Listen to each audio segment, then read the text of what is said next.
কিনা? জিকির দুই ধরনের আছে। জিকির কয় ধরনের? একটা জিকির হচ্ছে হারাম হারাম হারাম, একদলের কাছে সবই হারাম। একটা সময় এদেশের কিছু আলেম সমাজ ইংরেজিকে হারাম বলতো, ইংরেজি শিক্ষা করাকে কি বলতো? সময়ের বিবর্তনে এটা এখন হালাল। এখন এটা কি হালাল। একটা সময়ে আলেম সমাজের কিছু অংশ রাজনীতি করাকে হারাম বলতো, কথা কি বুঝতেছেন? এখন এটা কি হালাল হয়ে গেছে।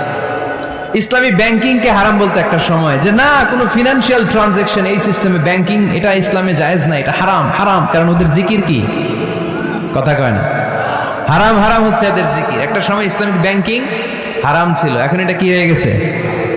তার মানে এখনো অনেক কিছু এদের কাছে হারাম। সময়ের বিবর্তনে, কালের আবর্তনে এদের মুখ দিয়ে এগুলো একদিন হালাল হয়ে বের হবে। চিল্লায় বলেন ঠিক কি না?